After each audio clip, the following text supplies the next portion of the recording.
자, 우리 축구대표팀이 말 그대로 도하의 기적을 만들어냈습니다. 포르투갈전에서 2대1 극적인 역전승을 거두면서 16강에 진출을 한 건데요. 오늘 스포츠문화부 조한대 기자와 함께 조별리그 최종전에 대한 이야기 나눠보겠습니다. 어서 오세요, 조한대 기자. 안녕하세요. 네, 아직까지도 어제 경기의 여운이 저는 지나질 않는 것 같습니다. 먼저 어제 포르투갈전 경기 좀 분석을 해주시죠. 네, 오늘 새벽이죠. 우리 축구대표팀은 조별리그 마지막 경기를 포르투갈과 맞붙었습니다. 예. 일단 무조건 16강 진출을 위해선 승리가 필요했고요. 우루과이와 가나의 경기 결과를 지켜봐야 하는 상황이었습니다. 전반 5분 허무하다 싶을 정도로 빠른 시간에 포르투갈의 오르타에게 선제골을 네, 허용하고 맞아요. 말았는데요. 하지만 대표팀은 당황하지 않고 플레이를 이어갔고 전반 27분 공격에 가담한 김영권이 호날두의 몸을 맞고 나온 볼을 쓰러지면서 골대로 찼는데 이게 바로 승부의 균형을 맞추는 동점골이 됐습니다. 이후 무승부로 끝날 듯하던 경기는 후반 46분, 그러니까 추가 시간에 황희찬이 결승골을 터뜨리며 2대1 역전승을 거뒀습니다. 네, 정말 극적인 승리였습니다. 저도 경기 내내 좀 가슴을 졸이면서 봤는데 경기를 이기고도 우리 선수들 좀 이렇게 모여서 이렇게 좀 이야기를 나눈다고 할까요? 좀 기다리는 모습이 보였거든요. 그건 왜 그랬던 건가요? 그건 바로 같은 시간에 이루어졌던 가나와 우루과이의 경기 결과를 살펴봐야 했기 때문입니다. 저희의 16강 진출의 여부가 판가름 나는 경기였기 때문인데요. 네. 우리 대표팀의 경기가 끝났을 때 가나와 우루과이의 경기는 아직 끝나지 않은 상황이었던 거죠. 우루과이가 가나를 2대 0으로 이기면서 우리 대표팀도 비로소 제대로 기쁨을 누릴 수 있었습니다. 대표팀과 우루과이는 1승 1무 1패, 승점 4점, 그리고 골 득실까지 같았지만 다득점에서 우리가 앞서면서 16강 티켓을 거머쥘 수 있었던 거죠. 만약 우루과이가 가나를 잡지 못했다면 우리의 16강 진출도 물거품이 될 수 있었습니다. 참 모든 게 딱 들어맞았다 이런 생각이 드는 네, 경기였는데요. 그럼 드라마 같았던 포르투갈전 어떤 선수들의 활약이 빛났는지 분석을 해주시죠. 사실 가장 어려운 질문입니다. 그라운드에서 뛴 모든 선수들이 원팀이 됐기 때문에 지금과 같은 승리가 있었던 건데요. 네. 하지만 굳이 몇 명을 뽑자면 가장 먼저 말씀드릴 수 있는 선수는 황희찬 선수입니다. 별명이 황소죠. 네. 포르투갈전 결승골의 주인공입니다. 황희찬 선수는 햄스트링 부상으로 앞선 조별리그 2경기에 모두 출전하지 못했습니다. 팬들에게도 매우 아쉬웠던 대목이기도 합니다. 그런 황희찬 선수가 후반 21분 그라운드에 나섰습니다. 황희찬은 교체와 동시에 그라운드를 누비며 대표팀 공격에 활력을 불어넣었습니다. 그리고 후반 추가 시간이 시작된 지 얼마 되지도 않은 시점에 오른발 논스톱 슛으로 짜릿한 역전골을 만들어냈습니다. 황희찬 선수에게 볼을 연결해준 선수는 바로 캡틴 손흥민 선수였습니다. 손흥민 선수가 하프라인 부근부터 공을 잡아서 혼자 몰고 가다가 수비 3명에게 둘러싸이자 황희찬 선수에게 절묘한 패스를 넣어준 겁니다. 손흥민, 황희찬 콤비가 조별리그 최종전에서 비로소 빛을 발하는 순간이었던 거죠. 황희찬은 경기 뒤 포르투갈전에 출전하기엔 리스크가 있는 상태였다면서도 몸이 어떻게 되더라도 출전하겠다는 각오를 다졌다고 말했습니다. 네, 부상이 있었음에도 불구하고 두 선수가 참 잘 뛰어줘서 더 감동이었던 것 같은데 앞으로도 이 손안 콤비 좀 기대를 해볼 만할 것 같습니다. 자, 황희찬, 손흥민 선수 말고도 또 숨어있는 우리 포르투갈전 주역이 있을까요? 네, 당연히 있죠. 네. 이 선수 얘기를 안 할 수가 없는데요. 네. 바로 이강인 선수입니다. 맞습니다. 이강인 선수는 앞선 2경기에서는 교체 투입돼 특급 조커 역할을 해줬는데요. 오늘은 선발 명단에 이름을 올렸습니다. 이강인 선수는 경기 초반부터 그라운드를 활발히 누볐고 결국 전반 27분 기회가 찾아왔습니다. 이강인이 왼발로 올린 코너킥이 포르투갈 호날두의 몸을 맞고 문전으로 떨어졌고 김영권이 이를 놓치지 않고 동점골로 연결시킨 겁니다. 동점골의 시작이 바로 이강인 선수에서 나온 거죠.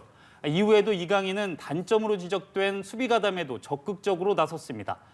포르투갈전에서도 남다른 플레이를 선보인 만큼 컨디션도 좋아 보이는데요. 다음 경기에서도 활약이 기대됩니다.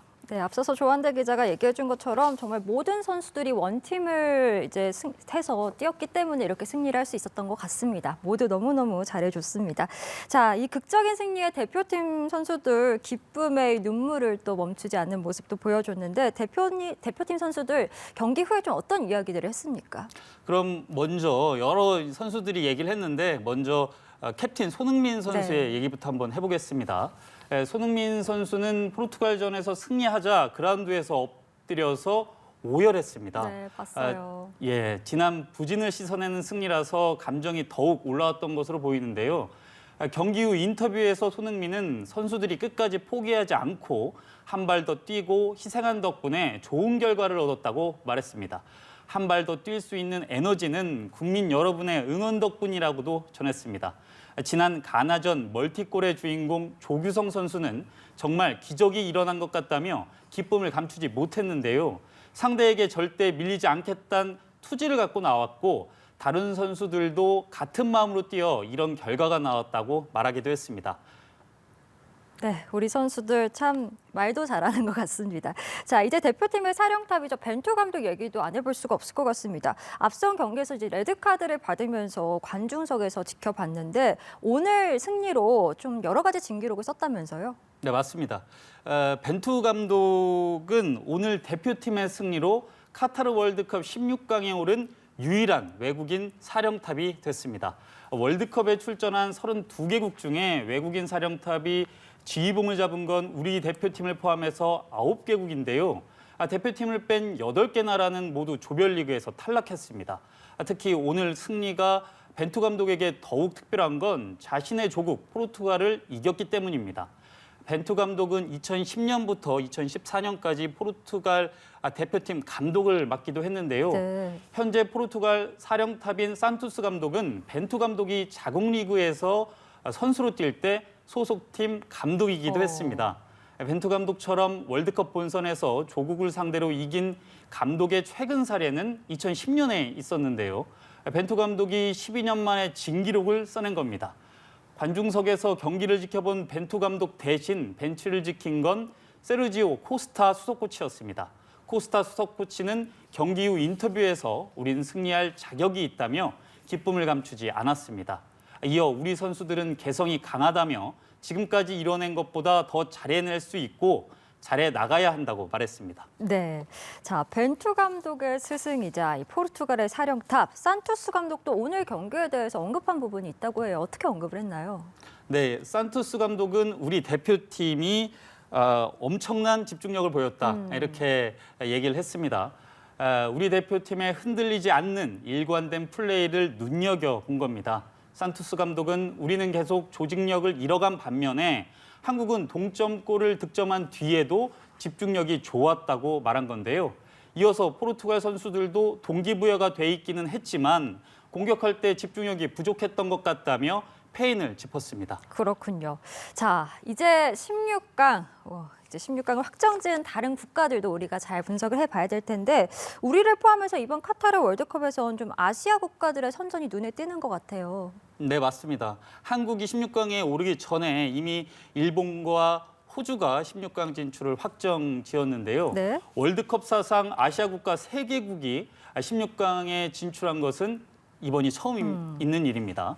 먼저 호주는 프랑스와 1차전을 1대4로 크게 지고도 2, 3차전에서 튀니지, 덴마크를 연파하는 저력을 발휘하기도 했고요.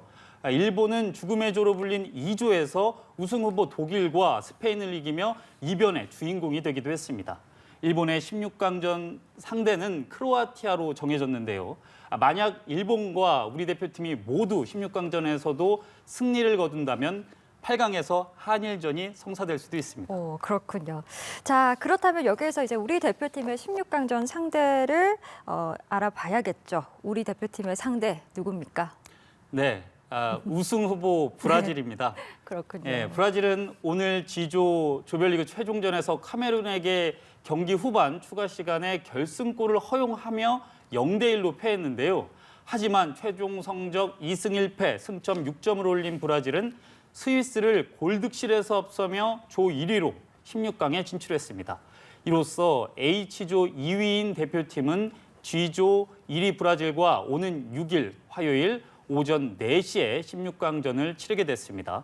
한국은 피파 랭킹 1위 브라질과 역대 7번 싸워서 1승 6패를 기록했는데요. 99년 3월 서울에서 치른 친선 경기에서 김도훈 선수의 결승골로 1대 0으로 이긴 게 유일한 승리입니다. 네. 올해 6월 서울에서 치른 친선 경기에서는 1대 5로 대패하기도 했죠. 하지만 그때와 지금은 상황이 조금 다릅니다. 벤투 감독의 빌드업 축구가 자리를 잡았다는 걸 선수들이 눈으로 보여줬기 때문이죠. 일단 과감한 패스가 강점인 황인범과 안정적으로 볼 배급을 하는 정우영의 중원 조합이 자리를 잡으며 공격 전개 속도가 빨라졌고요. 선수들의 유기적인 플레이도 날로 성장하고 있습니다. 기존의 강팀으로 꼽히던 국가들도 조별리그에서 이미 짐을 싸는 상황이 속출하고 있어서 더 이상 예전의 평가는 중요해 보이지 않습니다.